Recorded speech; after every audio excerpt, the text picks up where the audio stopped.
Cercatori, fuggitivi e pellegrini con sullo sfondo il tema del viaggio attraverso la mitologia greca e latina, la letteratura cristiana, medievale e la Divina Commedia.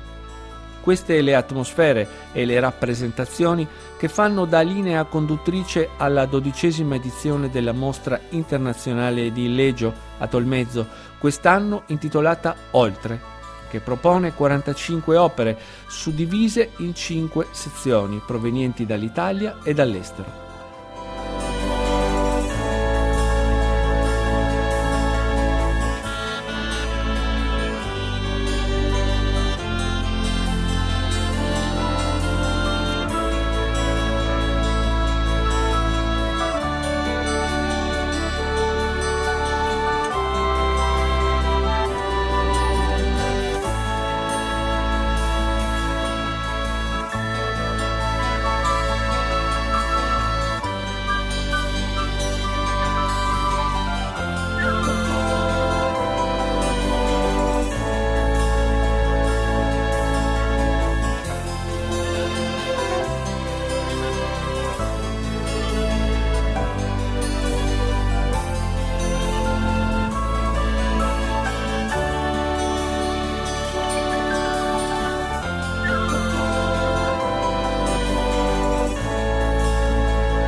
Opere che portano la firma di artisti come Sandro Botticelli, Lorenzo Monaco, Francesco Guarino, Bernardino De Donati, Jacob Oyordens e Ferdinand Fallmüller.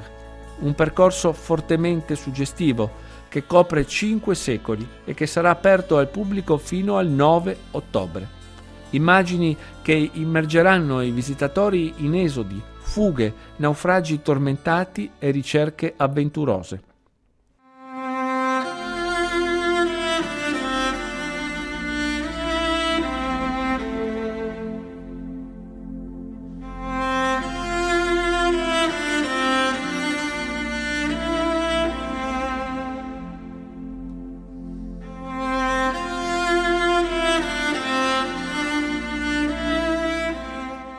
A cominciare dal capolavoro fiammingo del 1652, La Sacra Famiglia in fuga su una barca di Jacob Jordens, che genera oggi una sensazione di straordinaria attualità, con la figura di Gesù su un barcone che richiama i drammi contemporanei della migrazione.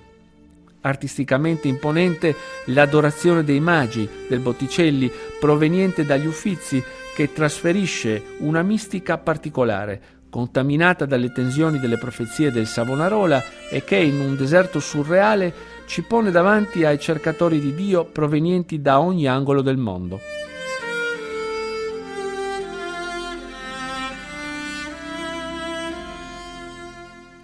Riferendosi alla rassegna di Legio, di piccolo gioiello ha parlato in occasione dell'inaugurazione della mostra la presidente del Friuli Venezia Giulia Deborah Serracchiani, che ha esaltato il patrimonio culturale della regione, soggetto in questi ultimi anni ad un'importante opera di valorizzazione. Da parte sua, l'assessore regionale alla cultura Gianni Torrenti ha voluto rivolgere un invito al pubblico, quello di visitare la mostra per apprezzare la dimensione suggestiva e intimistica offerta dagli spazi espositivi raccolti e ravvicinati, molto diversi da quelli dei grandi musei.